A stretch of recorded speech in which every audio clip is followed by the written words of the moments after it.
大家好啊，又係我 Tom 啊。今朝一早起身，同樣落去跑步練氣 ，keep 住個腦轉數要快，因為咧個腦唔得咧，就會影響咩啊？腦退化，所以同大家聽眾朋友傾偈打招呼，咁咧我個腦就會 keep 住啦。咁仲搞笑，我晏晝咧就食嘢啦，搞到好晏啊今朝，咁咧就麻麻地喎個胃口麻麻地，咁啊變咗咧，我而家就一餐咧就轉為兩餐。嗱咁咧我就食咗一半。嗱，俾聽眾朋友睇下啦，就今晚咧留翻下一半下場拆解。嗱，今日有咩話題咧？今日個話題咧，我就喺屋企啦。你知我而家密鑼緊鼓，準備做的士 driver 啊嘛。咁咧我就問 AI， 我話咧，喂，因為 AI 嚟講其實有10年㗎啦 ，AI 好耐㗎啦。不過好多時而家咧就興旺咗，我哋個個用 AI， 其實以前已經有喺度㗎啦。好啦，咁我問佢，我話我揸夜更好定日更好？咁我就將我性格就話晒俾 AI 聽。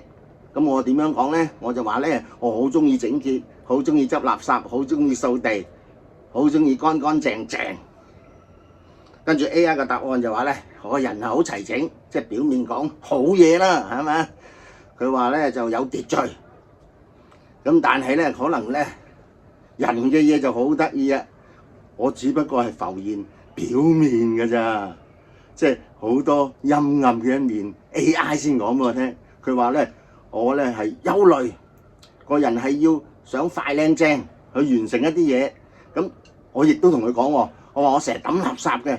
佢話咧，我個人要清空啲嘢，將舊嘅嘢抌晒佢。咁其實咧，你哋可以上去同 AI 傾下偈，咁就可能咧揾到好多答案㗎啦。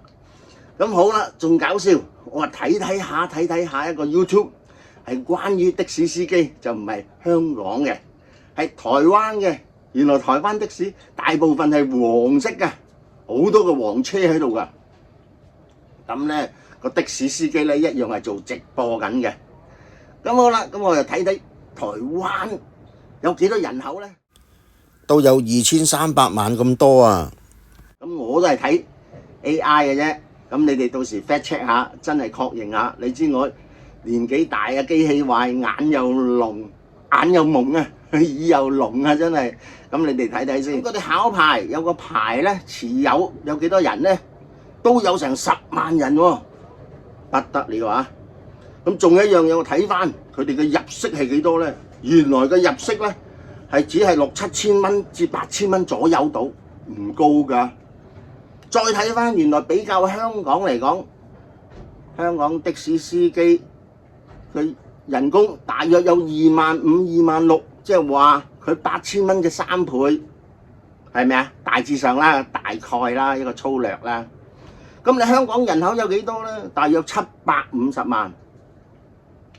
另外有幾多人有的士牌咧？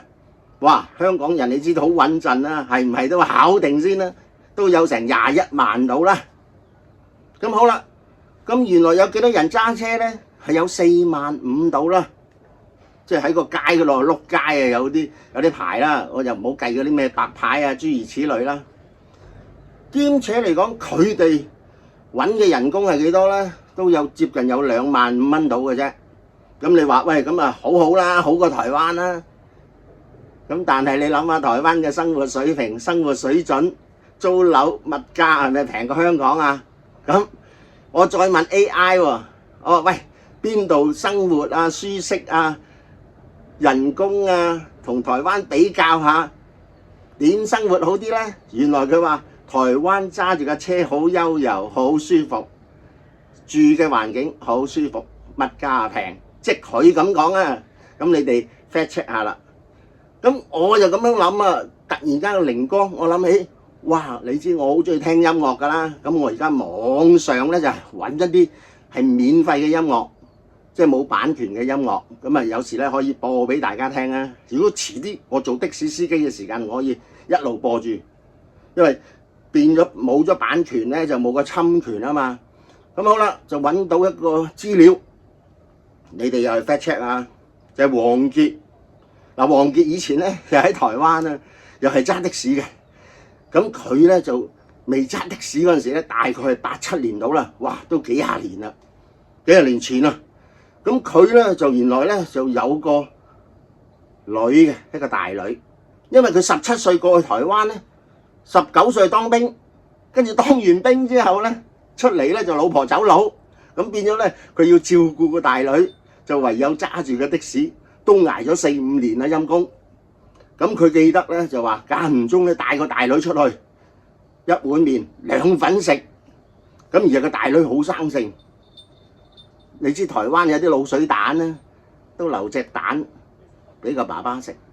咁佢自己講啊，話眼淚都有淚光。咁所以咧，你哋 fact check 下啦，即係我睇呢個新聞啦嚇。咁原來佢都捱咗好耐嘅。咁佢好似出咗第一首歌之後就紅㗎啦，即係佢紅嘅時間咧係25歲到啦。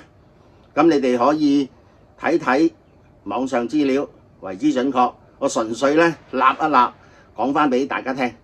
最主要我講今集嘅意思咧係乜嘢咧？表達咧，原來一個人無論係點樣紅與唔紅，過往係點樣，好多時由後生仔一路捱都要時間去成長，唔係一出嚟就富貴嘅，係咪？